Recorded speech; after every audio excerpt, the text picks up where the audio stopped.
There have now been 2 terrorist attacks in New York City in recent weeks carried out by foreign nationals here on green cards.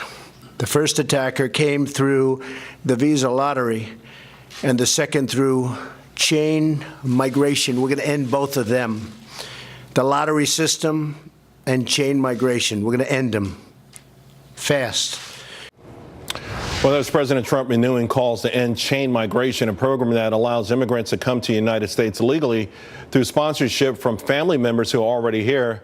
This after we learned that the accused would-be bomber in Monday's New York City terror attack entered the U.S. through chain migration in 2011. Back with us to discuss, Adriana Cohn and Christopher Bedford. Adriana, your column today, time to toughen up laws on visas and internet. To me, this seems not even controversial.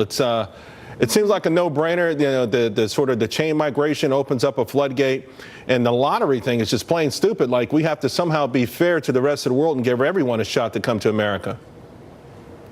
Exactly. You know, Donald Trump is making the right calls here. We need to suspend any immigration policy that is putting us at risk of another terror attack. And with chain migration, I mean, let's just look at Iran. 80,000 foreign nationals have come here via chain migration from Iran, a state sponsor of terror. I mean, you know, with respect to Bangladeshi nationals, there's been over 140,000 of them who have come in to our country since 2005 via chain migration. And so we need to get serious about fixing our broken immigration system. And we also have to take a tougher stance with these internet companies, because they're allowing these terrorists to spread propaganda on their platforms, recruit and radicalize. Until that gets shut down, we're going to be playing whack-a-mole for decades to come, because as soon as we arrest or neutralize one terrorist, then 10 more can go get radicalized online.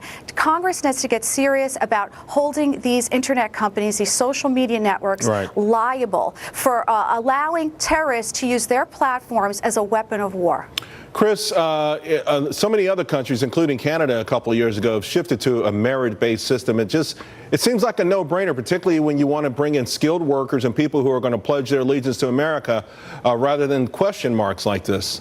I agree with you. And earlier today on Fox, Congressman Peter King was saying that he opposed ending these programs because he said, I guess correctly, that statistically there's not more people involved with these programs who so far are involved with terror, and that's chain migration, and that's the diversity lottery. But here's the deal.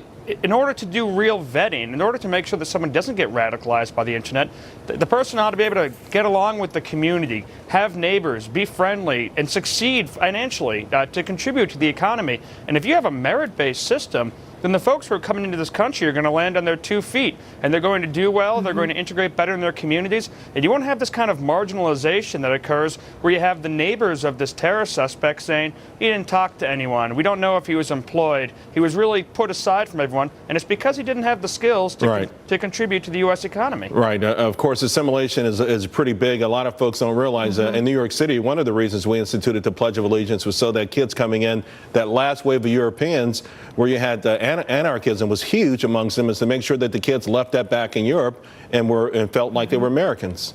Adriana?